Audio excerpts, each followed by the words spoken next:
welcome in, welcome in. Thank you guys for clicking on the video. I realized today that I haven't uploaded a recap of Housewives, Beverly Hills, or Potomac. Not because I didn't want to, but because the episodes are kind of boring in a way.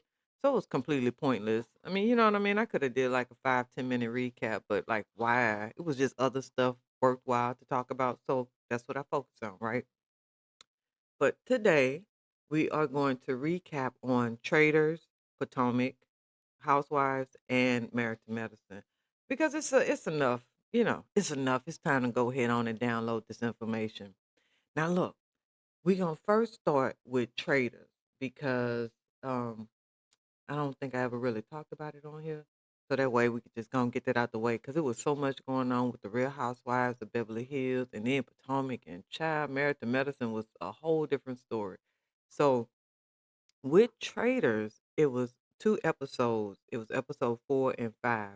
So what they did was for the season opening, they did 3 episodes. So episode 1 through 3. And then they did 4 and 5. So I guess next week, I guess next week they're gonna do 6, 7, 8, and keep the regular tempo. But they've been getting rid of child, and I actually enjoy it. Now, if you haven't seen Traders before, go back and go back to season 1. It's worth it. Now, we're gonna do a little deep dive into these 2 episodes, and then we're gonna move on to the Housewives and then Married to Medicine, and then I'm gonna let y'all enjoy the rest of y'all day because I'm gonna go and enjoy the rest of my day. Okay? I had went and got some chicken, cleaned it up real good. I got it marinating. I'm gonna grill it. Mm-hmm. It got it's in the Jamaican, what is that? Not curry sauce. Um, Jerk. So it's gonna be some jerk chicken. So it's marinating. It's all nice and delicious enough. Okay. So this week we're gonna talk. Okay, so go to the traders. Okay, so now this week the castle, because they got them living in a castle. So this week the castle was on fire. They had the accusations. They were just throwing left and right because they still trying to figure out who the traitor is, and they just keep getting rid of the faithful. And the traders are they doing their thing. So now when we left off, they had a housewife that got banished. 2 gamers were murdered and then the secret traitor was identified and exposed. So that was all in episode 1 through 3. Right now, this is season 4, so let's keep track. Now, in these 2 episodes, because like I told y'all, we did 4 and 5 this week. The remaining 3 traitors pulled off 2 more shocking kills. Now, meanwhile, the Round Table delivered a heartbreaking banishment, followed up by a second crowd pleasing send off that the game desperately needed, right? Now, we're going to go ahead on and get into it. Now, Caroline from The Real Housewives of Dubai was the latest celebrity that was murdered off of Traitors.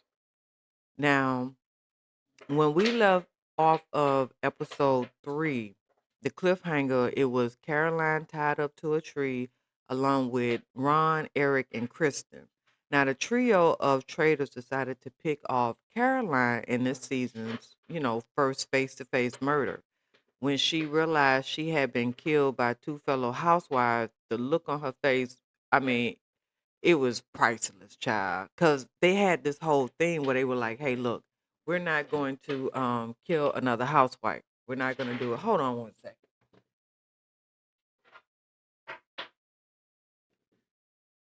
Yeah, because I'm not about to have the dog playing with this bone all day. So they had like this deal, right, where the housewives are going to stick together. But the 2 housewives that are traitors decided, like, "Hey, we got to sacrifice a housewife because if we don't, it's going to look like at least one housewife is a traitor because she's saving everyone, right?" So it was the perfect thing. So when I tell you, Caroline, when the mask came down and she looked at Renna and she was like, "Renna, you bitch." It was, listen, chef's kiss. It was so funny. And so she said that, she said in her confessional, she was like, "I thought the housewives would have each other's back, but only a housewife could look you straight in the face and then stab you directly in your back." And that's what they do. That's what a housewife does. Okay. So then, in a shocking turn of events, I'm telling y'all, if y'all are not watching Traitors, get into at least this season. Because when I tell you they got rid of Portia ass real quick, Portia didn't even know which way was loose. Listen, they turned her every which way but loose.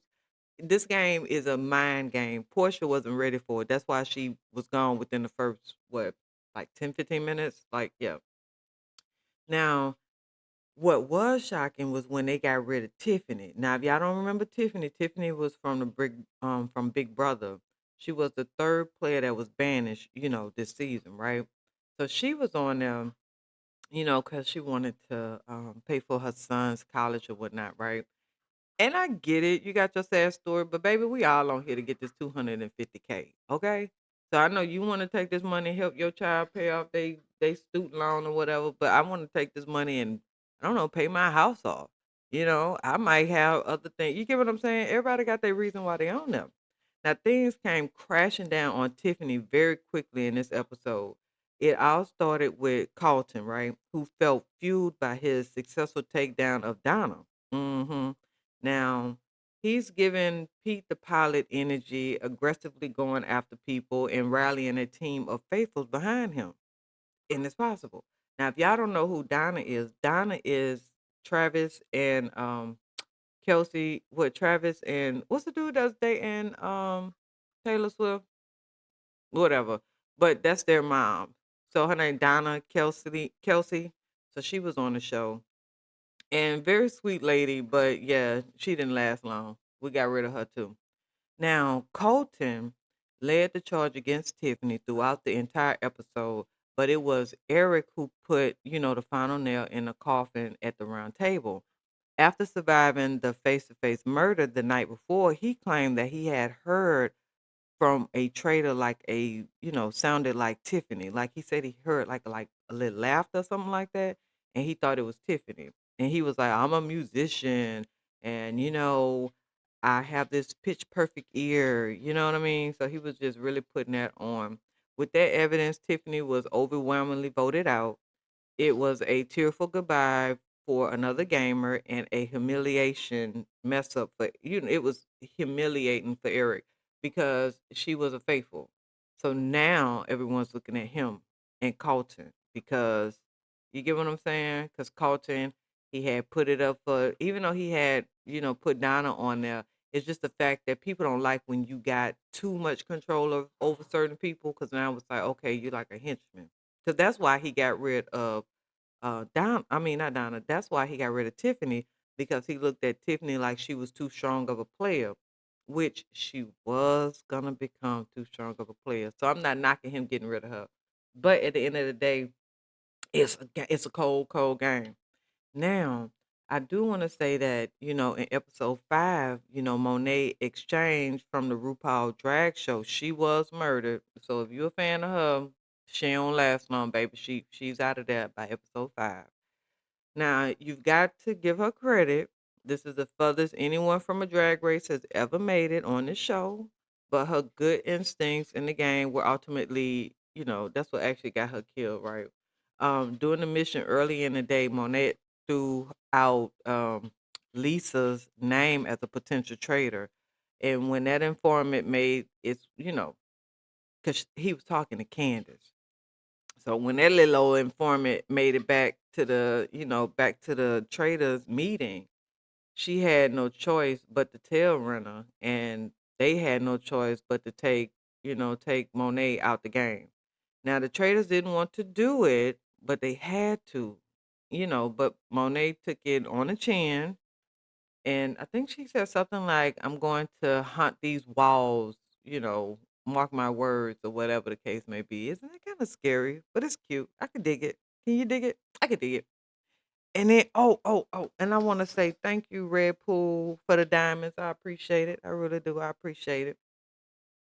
Let's see here now. After the series, you know, after a couple they had like a couple freak outs going on, right? And then I guess some people may have took what Michael Rappaport, and please you could drop a comment and let me know how you feel.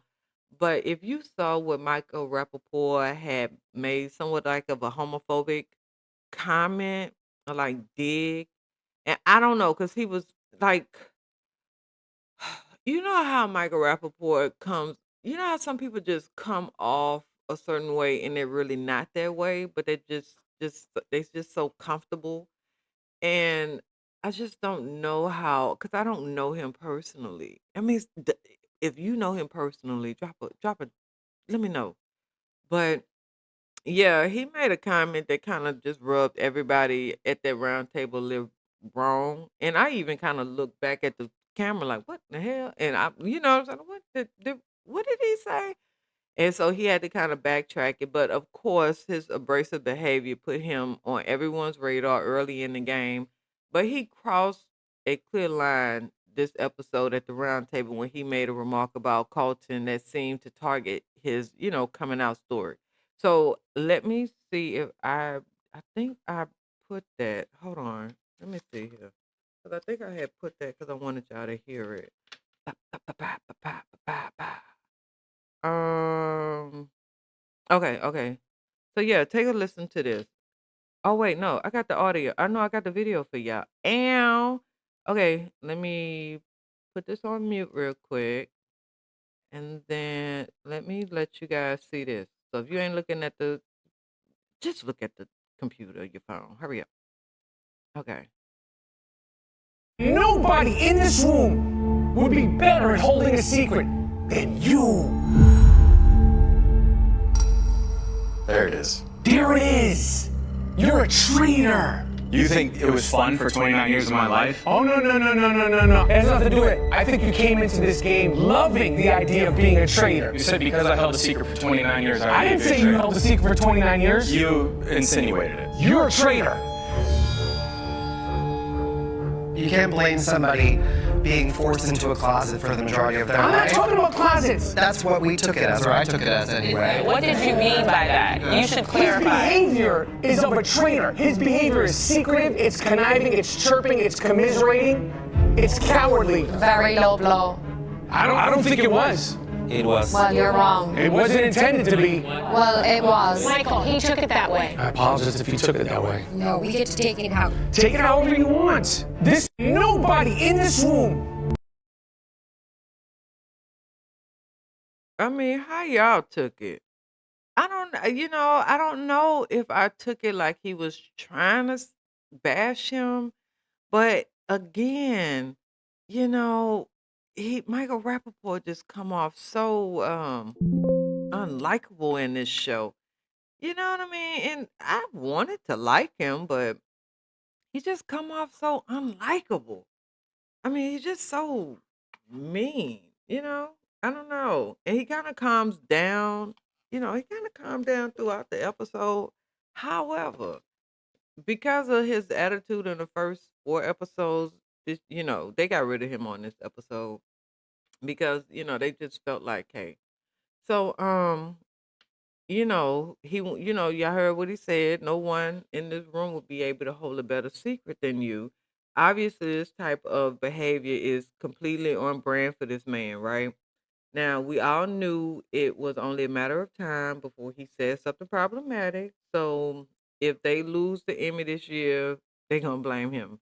Now, whether or either way, right? The group fully shut down Michael's rant, and their votes, wound up being less strategic and more about just the toxic energy. And they didn't care whether or not he was a traitor. They just needed to get rid of him. So they got rid of him. Now, the new episode is going to come out Thursday at 8 o'clock. 8, I think it's like 8 Central 9. And so, yeah, it's on Peacock. I'm gonna keep y'all up to date on this. I think I'm just gonna wrap all these up into just like one big recap because to be honest, they doing enough, but not too much. You get what I'm saying? So yeah. Oh, wait a minute. Anyway, so now, okay, so let me get Traitors out of here. So we done with Traitors. Now,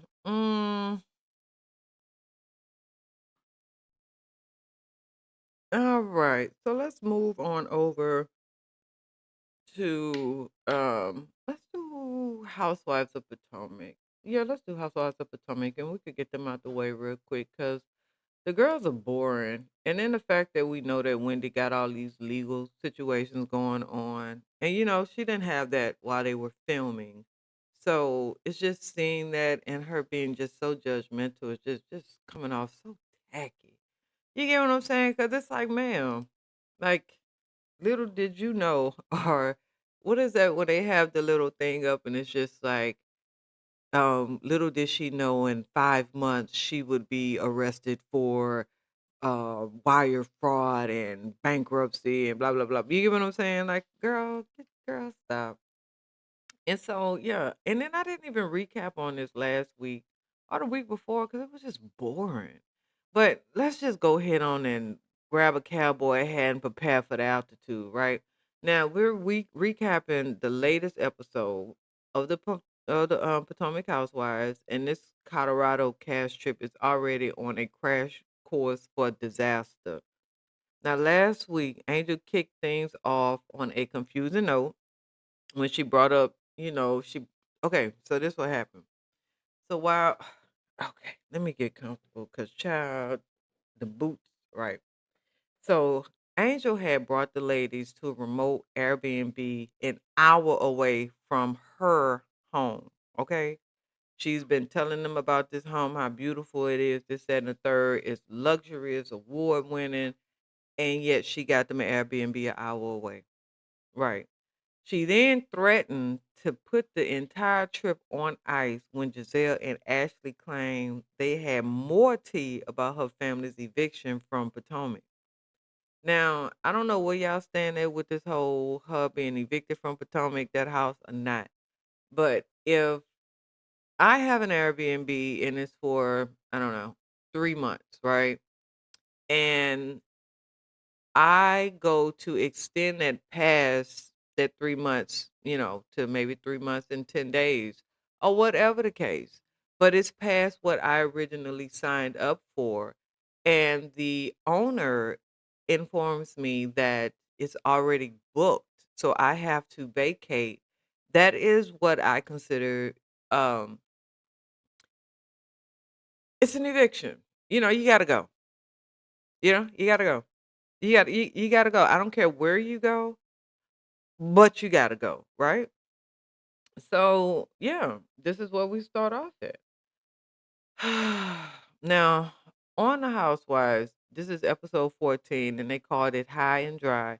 The drama continued as the ladies tried to settle into the accommodations, a task that became increasingly difficult once the water in their Airbnb stopped working.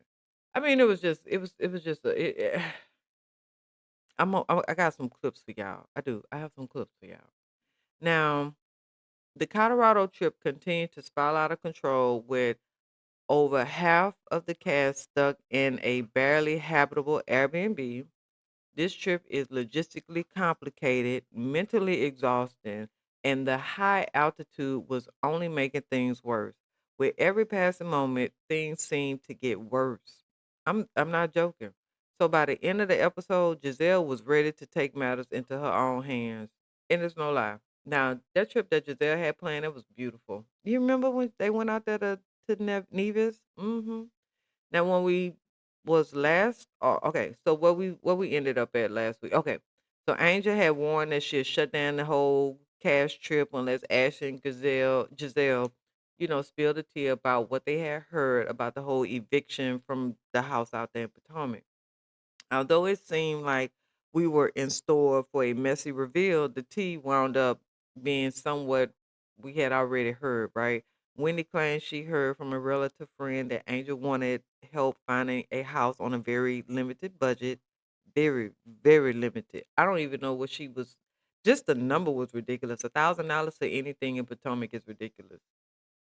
Maybe some coochie for sale, and I think that's probably on the cheap end. Maybe she having a discount that day because the bag. I don't know. But of course, Angel quickly denied the accusations. She did, however, admit to working with the realtor that Wendy mentioned. The whole thing could have been cleared up with a simple phone call to whoever this shady realtor was. But yeah, no one wanted to take it there. Basically, Angel was like, we're not going to call her. We're left with a big question mark on who made this up, but it's fine, whatever, right? Now, as we finally saw in the episode, Angel has plenty of real estate she can, feel proud of. Now, after weeks of bragging about her home in Colorado, Angel finally opened the doors to Wanderland. Oh, yes, isn't that cute? Of course, only Kiara and Tia earned the privilege to stay the night there, but the cameras rolled as the rest of the ladies made, the hour drive, right? Because they're an hour away. Like literally, she didn't even try to get them an Airbnb near her. You know, you're an hour. Well, I guess if you're in Houston, because see, Houston is pretty big. Like from the north to the south, depending on where you at on each end, you could be an hour away. So, yeah, I guess. Now, although Angel has had a rough first season, you've got to give Angel her props here, right? Because her house is just as beautiful as she said it would be. There's no catfishing this time. It's the real deal. Upon arrival, the crew was greeted by over 30 acres of space, a full spread of food. They had a violinist, an oxygen bar, and a few random guys sitting around, smoking cigars, not really speaking. Sometimes when they be bringing certain punks around, it just be you get what I'm saying? They didn't really have men there. They had some punks there. Because men, they're very conversationalist, you know. Hey ladies, how y'all doing? They're not necessarily trying to holler at everything, but only a punk could sit there and think that the woman is supposed to come up to him and get the dragging for him and how you doing? And oh my God, da da da da. That's real punkish. You get what I'm saying? So I don't think that Angel was trying to hook the ladies up. Because if she was, she would have brought some men out there and not some punks. But whatever. And then I did see some stuff online, but that ain't what this channel is about. So anyway, so yeah. And I've lived out in Colorado. So oxygen bar, that's not uncommon. You get what I'm saying? Like it's just weird how yeah, get out and travel. I just love how when I go different places and see stuff, it's just so it's like cool. I don't know. It's just, it's just weird when people be like, "What is that?" It's just like, dang, you got to get out. Like I have family that's down in New Orleans that's like literally never left out of New Orleans. Well, when Katrina happened, they left, but then they went straight back as soon as it was over. Absolutely ridiculous. You know what I'm saying?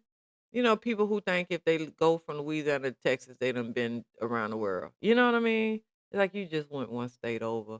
Or if they went from Louisiana to Florida and they go through like Alabama, Mississippi, and they like, yeah, I done been everywhere. It's like you literally just went down I-10 or 20. Anyway, okay. Now, um, like I said, Angel Spot, it was really beautiful. It was really like a paradise. It was really cute. It's where she belongs. It's like her Wonderland. And I love that for her. That's why I like this title, Wonderland. Like Wonder Free Chronicles. It's just like, you know, we aren't meant to just not wander and just be free. It's just ridiculous. No one should feel captive, right? Now, Angel brought these ladies to Colorado so that they could get to know her on her home turf, right? Unfortunately for her, that was also kind of like opening up this door for more scrutiny from the ladies because these ladies like to we're not gonna say. Okay. Well, let me just give y'all this example, right? And then you tell me if they're being concerned or these bitches are just messy. Now, Monique was the most concerning. Now, after navigating her own divorce and healing journey, Monique spent the episode kind of like psychoanalyzing Angel and Bobby's marriage. And as a former WAG, that's wives and girlfriends of, athletes or whatever, she said she saw similarities to her relationship with Chris and felt Angel might be overcompensating for some deeper issues, right? Monique said something like, she reminds me of where I was in some ways, right? hmm Now, Monique's theory got put to the test at the end of day one when the Airbnb group invited Angel to, matter of fact, I'm gonna go ahead on and let you guys see this episode. So hold on, let me So if you just listening, then go ahead on and dry your hands real quick or took that thing on over so you can see the screen. So I am about to bring up the episode where, hold on, because I want to make sure I get it to y'all right. Let me bring this down. Hold on now. Okay. Now we're going to go to Angel and Monique. All right. Hold on. I'm coming, girl. Hold on. Oh, thank you. Angel, this is lovely. Thank you. And I think that we should keep the party going because I hate that the party's over. Yeah. So I think tomorrow night we should have like a pajama party. What do y'all think? Yeah. I was saying that. I think we should get together. Yes. Would y'all be willing to like pack your bags and stay at the house with us and have a pajama jam jam? Yeah, I think that'd be fun. There's Tia. Where were you? I had a moment in the bathroom. Sorry, I threw up in my mouth a little bit. You okay? Sorry. Almost lost my dinner. My just tried to run away from me. So pajama party tomorrow. I just have to check in with Bobby and make sure that's okay with him because he's watching the kids all day and I just didn't plan for him putting them both to bed and doing the bedtime routine on his own. He's a dad. It's okay, respectfully. Oh, baby, when I seen that hand go up, that was a soft touch to say, mind your business. That's my man. Don't do that. I'll text you ladies, but I'm down for the plan. Yeah, that'll be fun. All right, well, let's wrap it up, girls, honey. What's next? Wrap it up. Nothing. Going to sleep. Oh, it's over? Yes. Class dismissed. All right, ladies.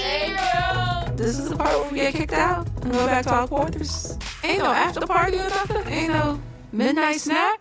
Y'all had no hosting issues in these. I just want to say. Went in the bathroom and it was a distinct well sewer. So tomorrow night, they want me, P, and Tia to spend the night in the house that they're staying in Littleton. To be honest, personally, if I have opportunity to see my kids, and she will see kids.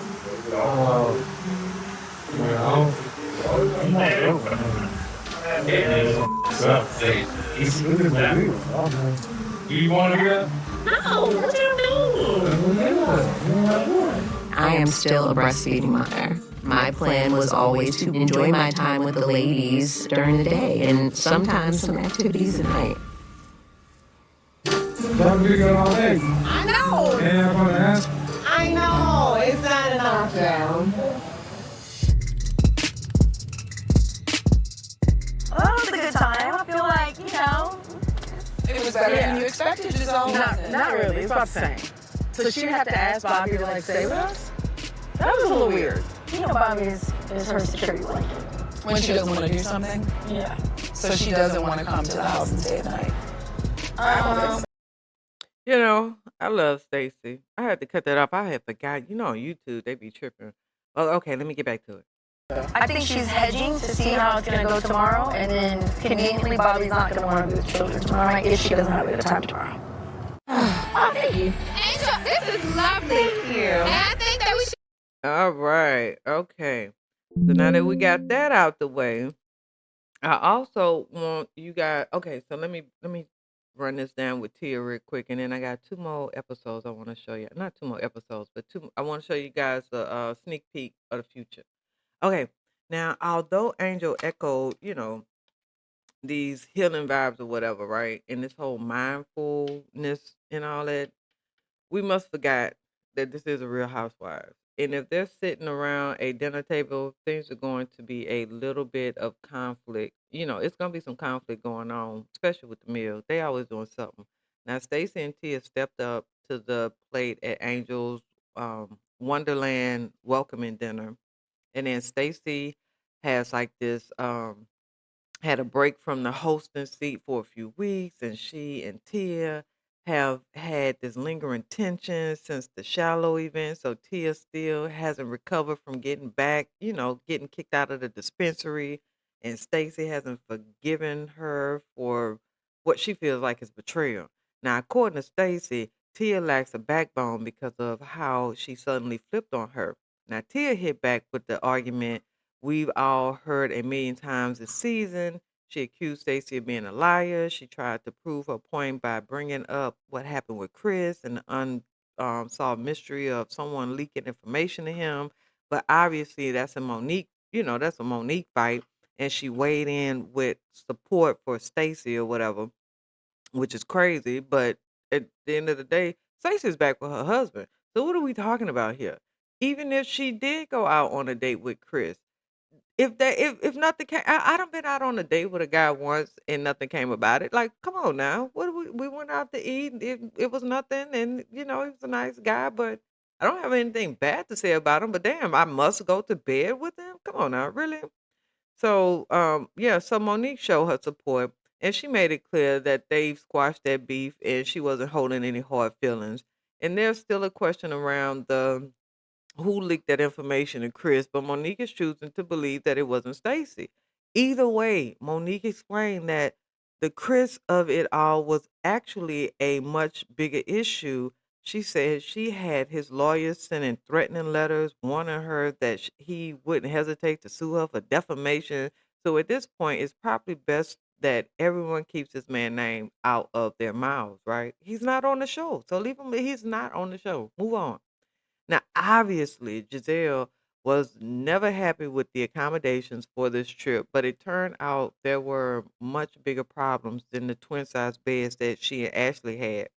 Oh, if you didn't see the episode, Pooh, um, she put them in a room with twin size beds.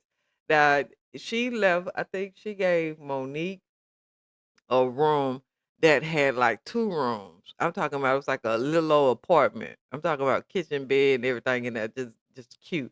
And she put Ashley and Giselle in a room that had twin beds. It was small. Yeah, it was cute. So yeah, they had a water stoppage multiple times while they were there. Some of the rooms were stuck with like this 90-degree heat, so it was just hot. Wendy called it the worst trip of all time, and honestly, she might be, on to something. Now, when day 2 arrived, Giselle woke up and decided to take control. She's the OG of the group, and she said she wasn't going to tolerate the foolishness any further.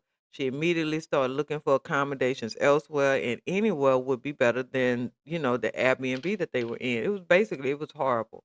She said we need amenities, we need water, and come on now. Angel really, it was just tacky how she did them.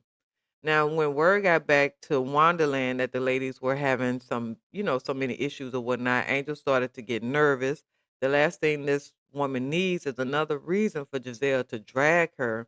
And while it's obvious not it's obvious that it's not her fault that the water was messing up. It is her fault that they were stuck there and she would never have booked it in the first place, if she knew how it was or whatever. But hey, booking Airbnbs is just not her strong suit, it seems. She's 0 and 10 in that department this season. Her home in Potomac and not this spot right here. But anyway, so to make matters worse, Jazz reported back to Wonderland what Monique had said about, Angel and Bobby's marriage. You could see the smoke just rolling off of the cowgirl hat when she found out this information. Now, between the mess up with the accommodations and the chatter about Bobby, this episode ended up with Angel on the edge. If the ladies start bringing up Bobby, that might be the final straw for her. Someone get this. Look, I don't know where the crystals at, but they need to get the crystals. Okay. Now, I do want to show you guys. Am I rushing? Because I listened back to my other episode and I was like, why does it sound like I was rushing? Hmm. Anyway, I got a couple episodes I want to show y'all real quick. Now, these are previews for this coming up episode. I know I'm behind, but child, look, better late than never, right? So let me show y'all this. Look, go ahead on, turn on the thing now. All right, let me put this down. Mm, mm, mm, mm. All right, y'all ready? Let me do this. Let me do that. Okay. Basically, I noticed certain similarities between you and I. And my concern was like, I don't want you to get to a point where you explode. But sometimes when you are doing so much And even if your partner is contributing, sometimes it's still not enough. And then when you get in girl circles, you're hard, you're defensive, you're ready to attack or ready to defend because of what you're already experiencing in a house that they may not be privy to if you've not been vulnerable in that way. I know what it took for me to get to that moment of awakening, and I don't want to see you in that position. Oh, so you know what I'm saying? wondering if that's also my lived experience. Okay, it's not. I think that Monique doesn't know anything about my marriage. My husband pampers me to the nth degree. This is not a depleted woman that you see here. This is a fulfilled woman full of abundance and happiness. Last night, me saying, like, I'm just going to check in with him, it's just a respect thing. They're his children, right? Right. And they're my children, but I still use the verb watch. Okay. You know what I mean? Which I told you that was concerning for me too. And quite frankly, Why is that concerning? it was concerning because of the prior conversation where Monique shared her experience, and she was wondering if the correlation could be what she also went through. As a wag myself, there are a lot of wags that have kind of lost who they are in the idea of. Now, her wag and Monique are Angel's wag different because I believe that Monique and Angel's husbands they weren't on a bench. And I think her husband is like a practice person. So now that's two totally different experiences. You know, Tom Brady is not Giselle never compared herself to the water boy's wife. You get what I'm saying? Like that's two totally different, isn't it? It's like two. Yeah. All right. Becoming a wife. I think that Angel is one of those ones who's trying to find her footing while getting out of the wife, mom, that's my world energy. Basically, I noticed certain similarities between you and I. Okay. So now I want to show you guys this here, and this is yeah. Okay. Hold on, I'm coming. So you know how last night around the fire, the ladies were talking about doing a sleepover or whatever? Yeah. I just, need to check in with Bobby because he is wild. My bad. I had played them out of order.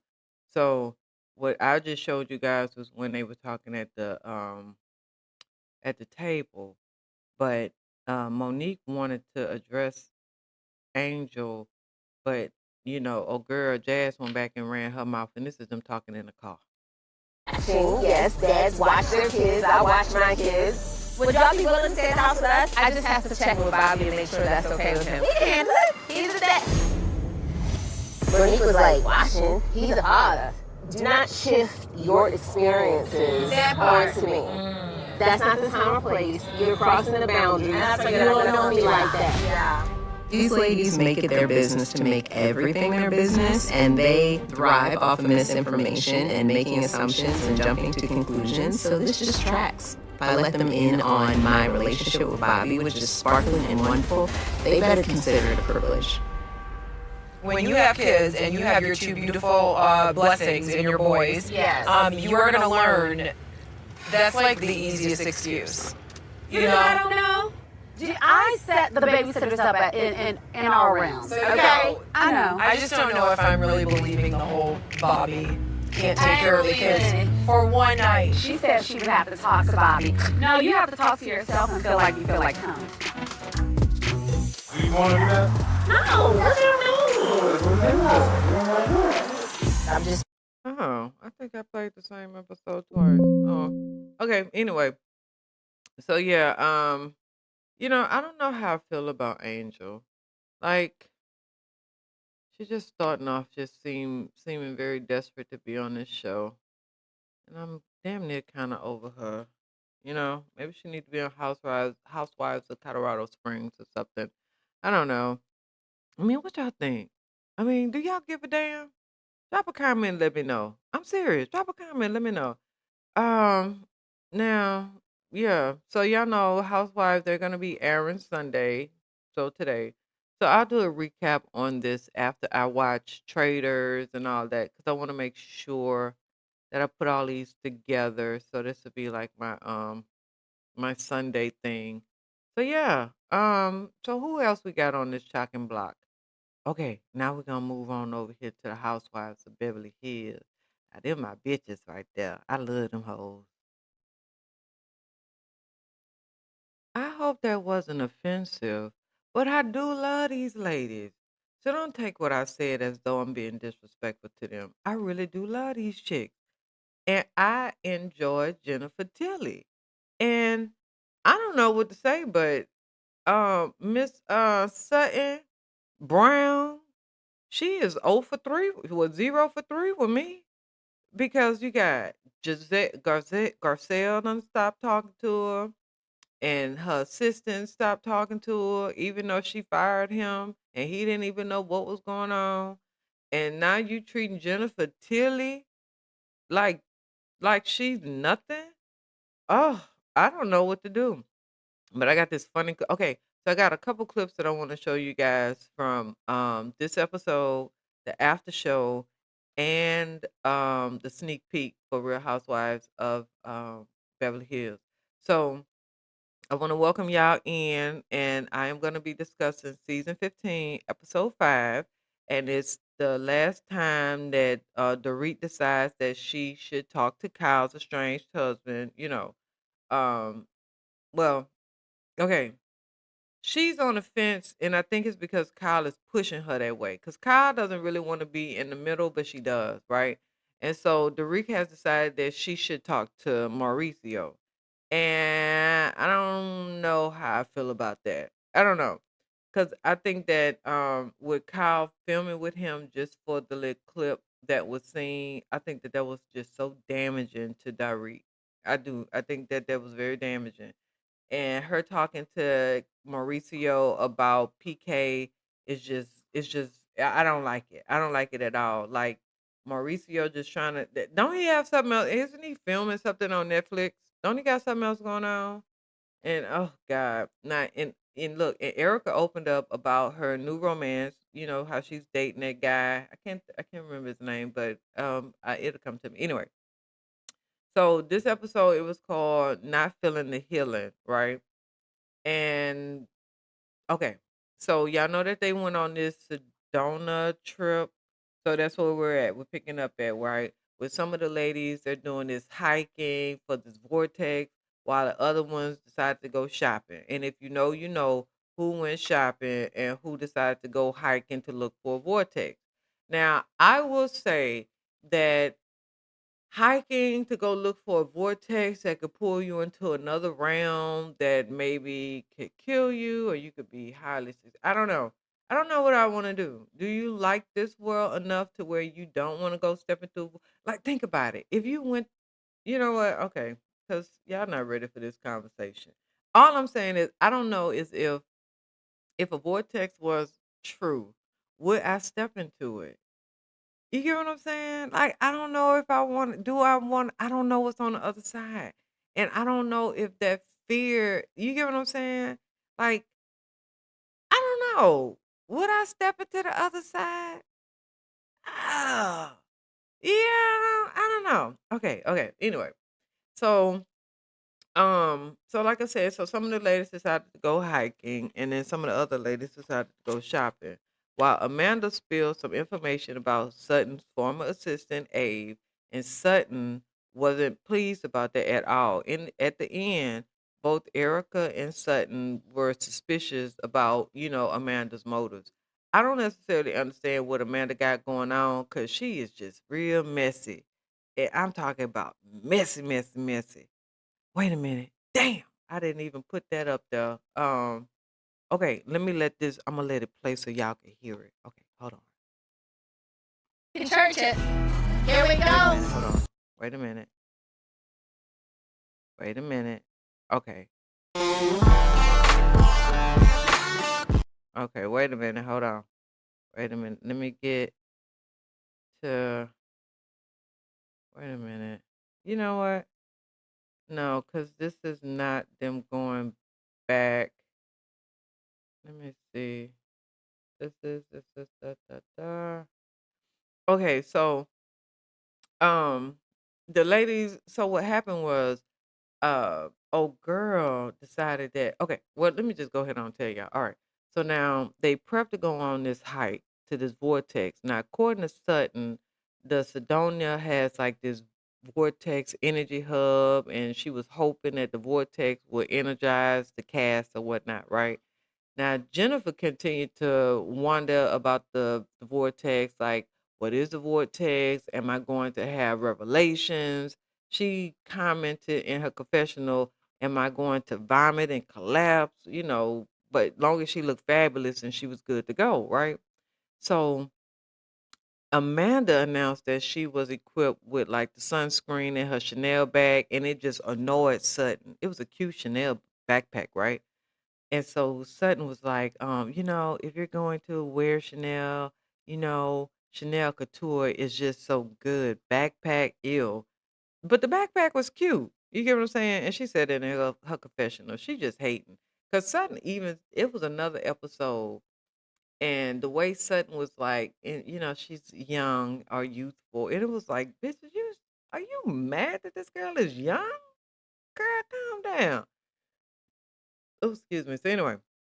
So now the temperature was rising as some of the group headed out to go hiking. Now, here's the girls: Rachel, Bowles, Dorit, Kathy, and yeah. So Rachel, Bowles, Dorit, and Kathy, they stayed behind at the house. Okay. Now, thankfully, Rachel received her luggage, and the group decided to venture out to go shopping. Instead, Kathy but Kathy decided to chill at the house, and Kathy did what I would do. Kathy was chilling at the house in the bed on her phone, scrolling, looking at videos, and laughing. That's something that I would do. But Bose, Dorit, and Rachel, they decided to go and do a little shopping in town, and they had some really cute stuff out there too. I mean, and they used to have to spend damn near $10,000. You know what I'm saying? Meanwhile, during the hike, Jennifer chatted nonstop. Is she always this talkative? Amanda asked Erica. And this is her appeal. You know what I mean? This is why she's an Oscar nominated actress, because she can talk a lot. And that's what Erica had responded back to Amanda. Cause it's like, girl, that's a Jennifer Tilly. She can talk all she want to. This lady receives Simpson money, the cartoon, the one we all grew up watching. You better put some respect on her name. But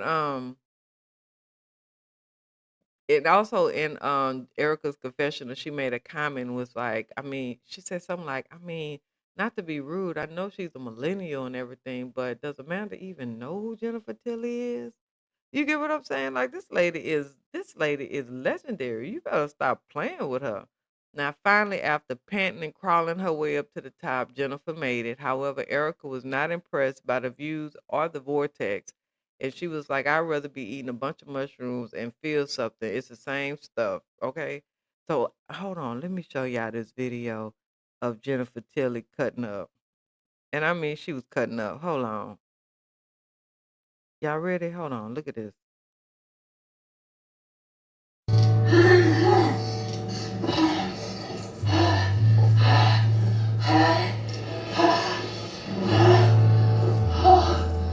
Oh my God.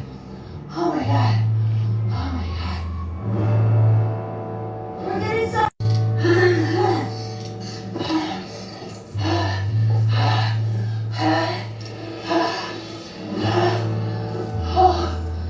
Oh my God. Oh my God. We're getting so.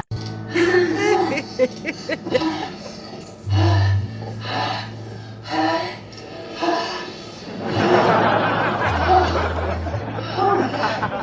Oh my God. Oh my God. We're getting so.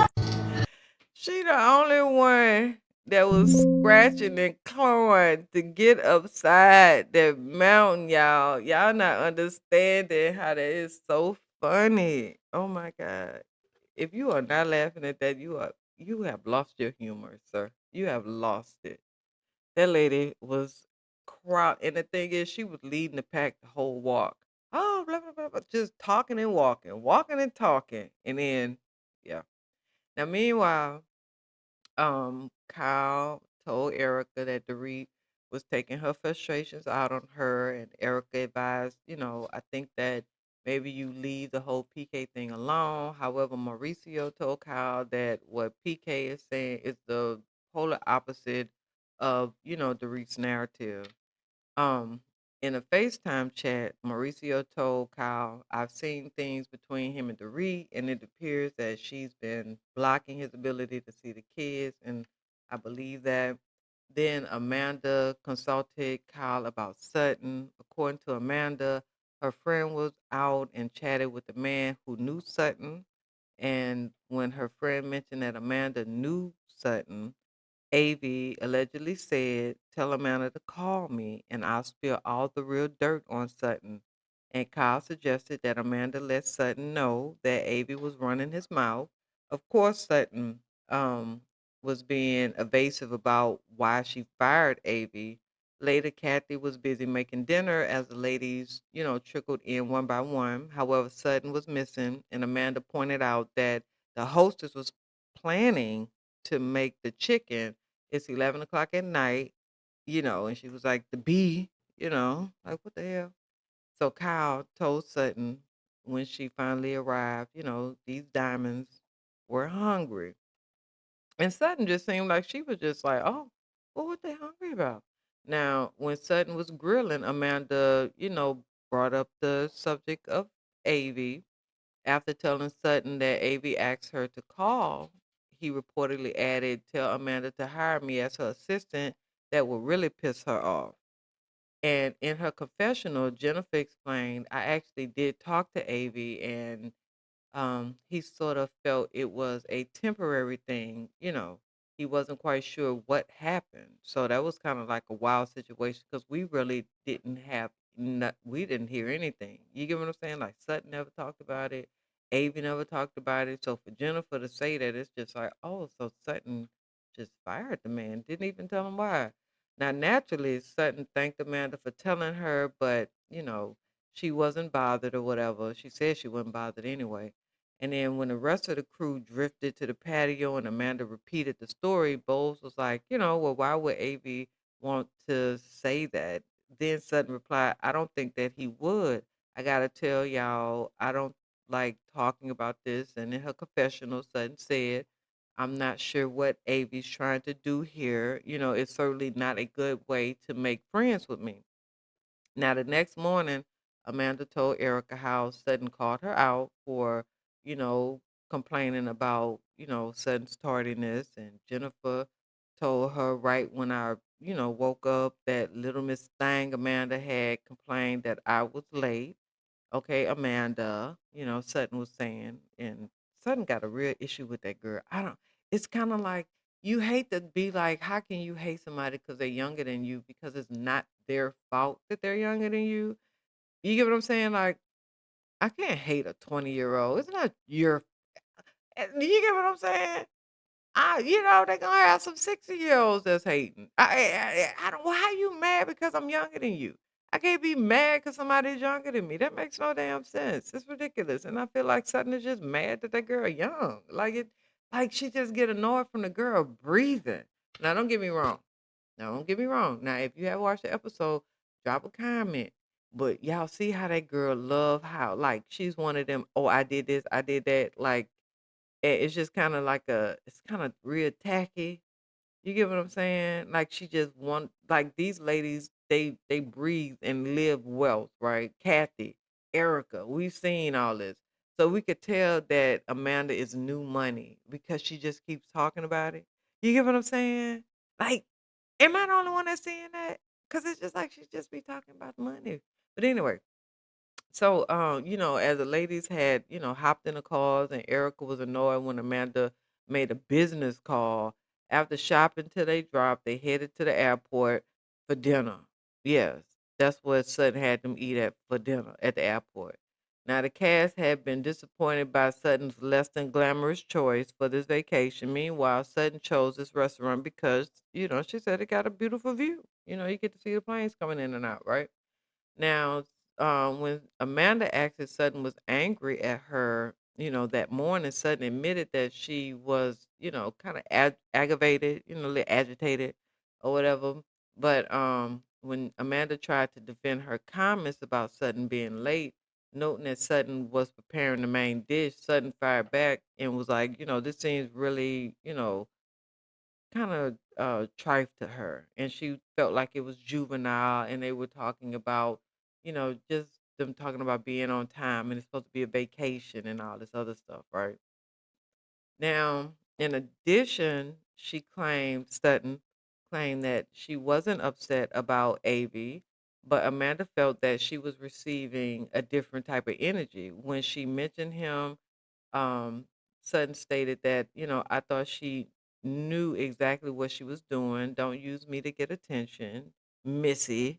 Like she just keep like down talking this girl like for no reason. It's really giving. It's weird. Just if you're not watching it, y'all gotta watch it. Matter of fact, let me see if okay. So let me show y'all this one clip of Jennifer and yeah, let me show y'all this clip right here. Jennifer and Sutton talking after this is the after show for this episode. You said that I always cause the problems. I don't know. And that this was why Garcelle didn't want to be my friend. I don't think that that's exactly what I was saying. Okay. That's why Garcelle had to cut his phone with all of that stuff. I think I was saying something like, sometimes I feel like not appreciated as a friend, and maybe that's what Garcelle felt, but I can't say what Garcelle felt. I don't know. I texted her. She wasn't, we never had a conversation or anything like that. So, that was... we say things when we're hurt. I apologize for it. No, I mean, we moved on. Feeling. But to bring Garcelle into it, I was... But I felt like I was talking to... I don't even know how it came about. I felt like I was talking Kyle, but I wasn't bringing Garcelle into it. I was using it as an example. Like Garcelle maybe felt like she was giving more and not getting as much back. I don't know why you would think that. What made you think that, though? Because she was saying it in St. Lucia's. She was, She didn't say that in St. Lucia. I don't know. I don't know what she said. I don't know. But Garcelle didn't say that in St. Lucia. Though. Okay, I don't know why I would say that then. Yeah. I mean, I just... Y'all see Kathy's face? Kathy got the face of a 20-year-old woman. Kathy tucked, pulled, and slapped all together. Y'all take a look. And I never paid attention that Sutton got like a lazy eye. Y'all see that? Okay. Just me. I don't know how Garcelle came up, but it did. Okay. Yeah. So I was upset. I should have, when Kyle sat down next to me, I should have gotten up and said... Well, it's just, I think for me, that part especially hurt because you had seen over those months how deeply sad I was about losing my friendship with Garcelle. And like, you saw it firsthand. Mm-hmm. And so to say something, and that's why Garcelle doesn't want to be friends with Sutton, I was like, what? If I said something like that, which I think I did, I wasn't saying it to be hurtful. Right, no. You were just stung and hurt a little bit. So yeah. And sometimes we'd say things. Yeah. Oh, Lord. Them ladies done got some work done. Y'all seeing all that crazy look going on? Okay, now let me show y'all a sneak peek of next week what they got going on. Yeah, let me show y'all what they got going on next week. Them ladies look crazy as hell. Y'all seen that? So I have to talk to you about this. Because my feelings are super hurt. I talked to Kyle, and she told me, you said I am always the one to stir up trouble, and that's why Garcelle doesn't want to be friends with me.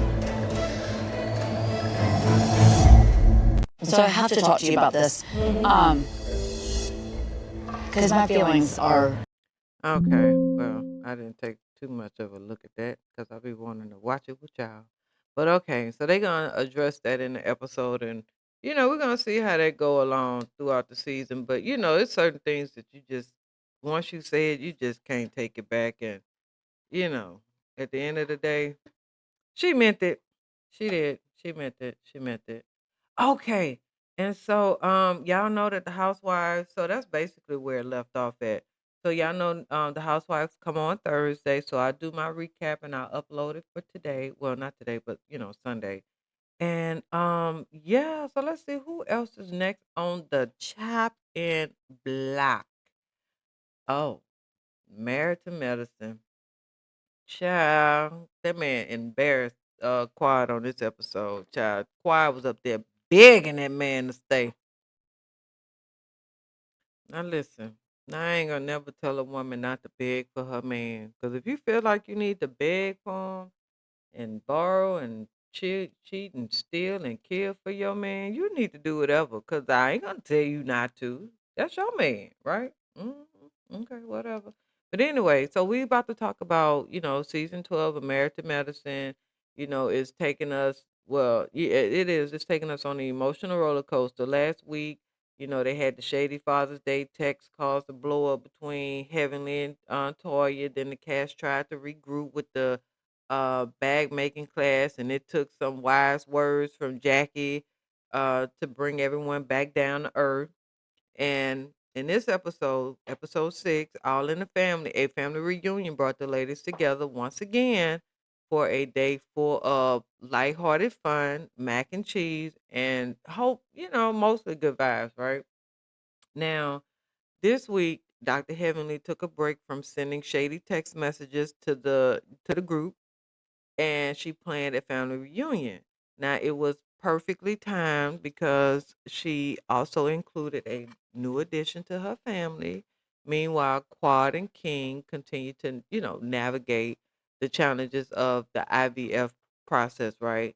And by the end of the episode, we were kind of rocked with some devastating news. Okay. So, let me just say that this was a crazy episode. This was. But it wasn't enough to have me hurrying up and posting nothing. So, after traveling to Ghana for another egg retrieval, Kwa returned this week feeling hopeful for some good news from her doctor. While waiting for the results, she hung out with Dr. Heavenly and Contessa and Angel. They needed to feel quiet in on everything she had missed while she was in Africa. Now, Heavenly was ranting about how Talia brought up her son's legal problems, and the ladies wondered why the information resurfaced in the first place. Contessa joked that it could have been Simone because she recently confessed to regularly searching the cast to find out tea about them. Now, when Contessa said that, it reminded Heavenly of something that Simone had said about Quad. Supposedly, Simone said that if she knew the VIN number for Quad's Rolls Royce, she'd look it up to see who really owns it. The shade of it all. Now, obviously, that didn't land well with Quad, and she and Simone have been trying to pull their relationship out together, but that was just kind of hard to take. Mm, mm. Now, while Choir was gushing to her girlfriends about the IVF thing and telling them that she was hoping to be blessed with the embryo and this, that, and the third, King was singing a different tune with the guys, right?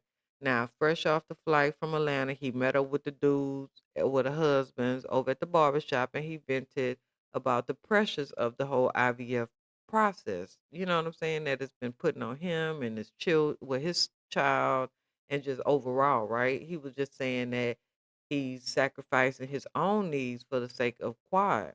And that's just not what you want any future baby daddy to say, or husband, right?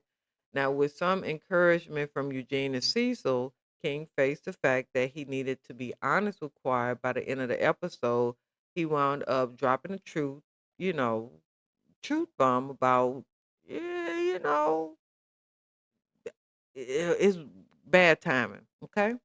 So I'm gonna let you guys see this episode. Matter of fact, y'all tell me if he was wrong, or tell me how you feel. Hold on, let me get on up here.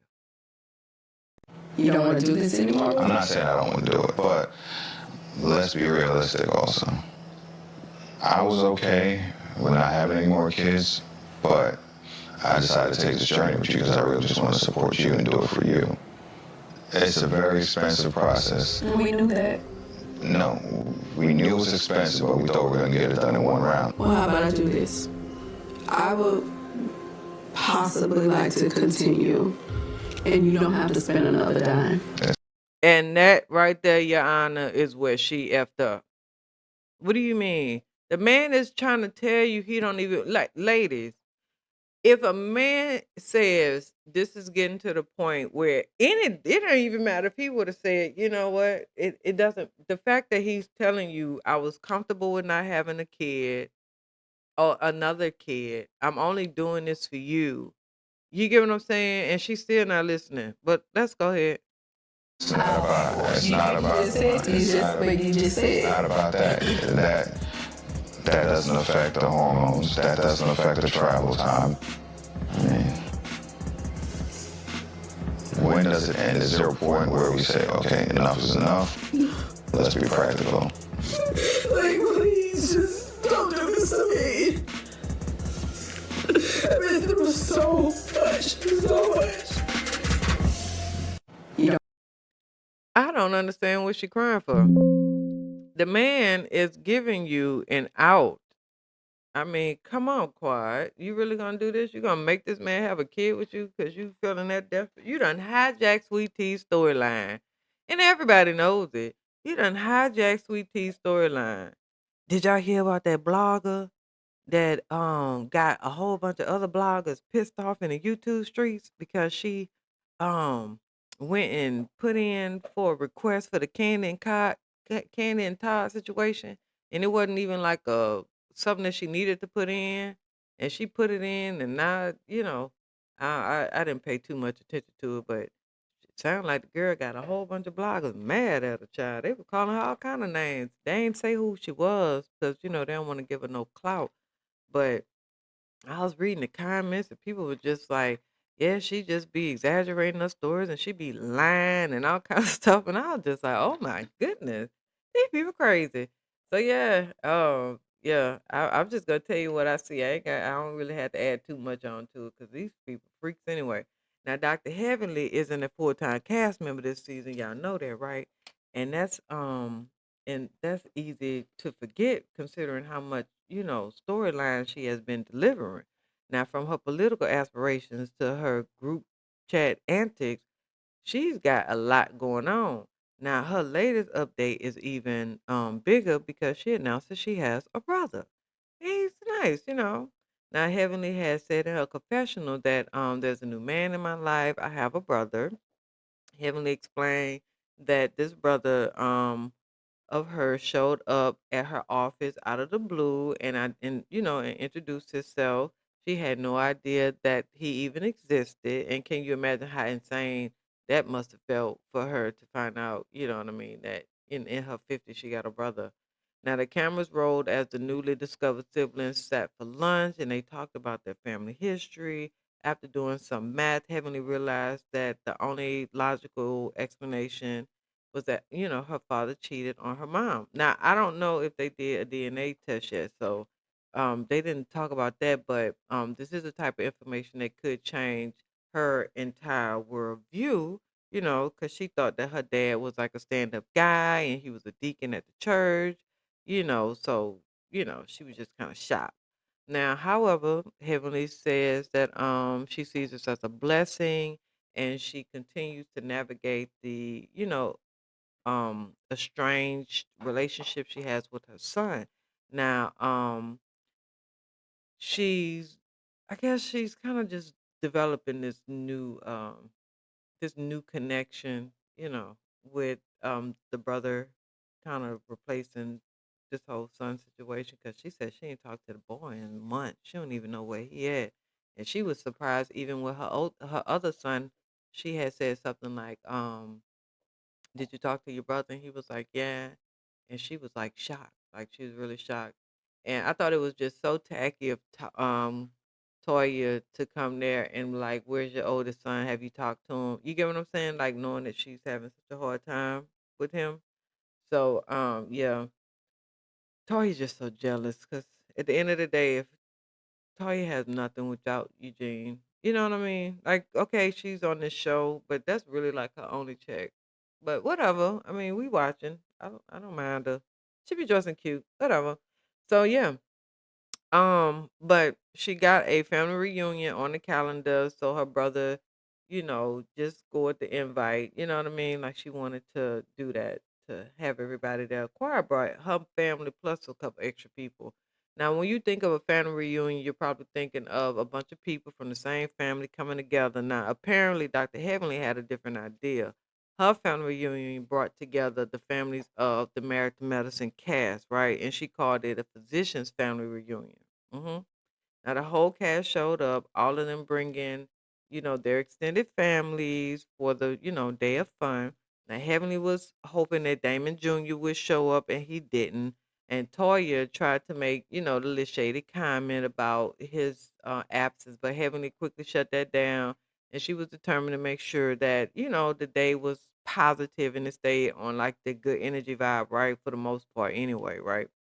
Now, of course, there were a few questionable moments when Quad and King rode up in a Ferrari and parked it in a handicap spot. Simone wanted to sneak over and look at that VIN number, right?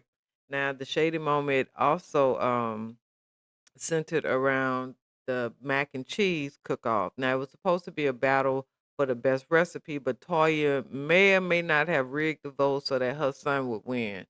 Other than that, the events it had like a very positive vibe. So I really thought that it was cute. It was so positive that it felt like a gut punch when the episode ended on a sour note, right? Now it did start raining, but they went inside and it was still, overall, it was like a really good thing, right? And I love how Heavenly made sure that it stayed positive. I wonder if she's still running for office. Let me look and see if they did that race. Did they do the race out there? I don't know. What y'all think? Did they do that race out there? What she was running for Congress? Was she running for Congress? What was she running for? Let's see here. I don't see what they have. Was she winning anything yet? Uh, I don't see. Okay, well anyway. Um, So yeah, so the episode ended with, the heartbreak of, just basically after spending the entire episode on edge, waiting to hear back from the doctors in Ghana, Quiet got the news that she didn't want to hear. Out of the four eggs that were fertilized, three of them failed to reach the next stage in their development, and the fourth one also stalled in its development, suggesting that they were back to square one again. Now, Choir broke down in tears reading the news from the doctor, and she felt like she was a failure, right? Now it was a painful moment, I will say that, and then King made it somewhat worse by telling her how he really felt about the whole thing. Now, as Choir wept over the news of these embryos, he told her that he needed to be realistic. I don't see why people were kind of like coming at him online, because I mean he admitted that the process was straining, I mean both financially and mentally, and the man has valid feelings, you know what I'm saying. Now the timing could have he could have waited, he could have waited, um but he just didn't feel like he needed to, right? And he basically was just like, when is enough. And I mean, she desperate to move forward, you know what I mean? Because for her to be offering to pay the bill, like, girl, you telling this man, look, I just want the baby. I don't even need you to be honest. And a man feel, I know men want to feel needed, So I mean, but yeah, that plea, she was crying. I'm talking about she was crying, child. That man was like, look, I don't need this. And her talking about, please don't do this to me. See?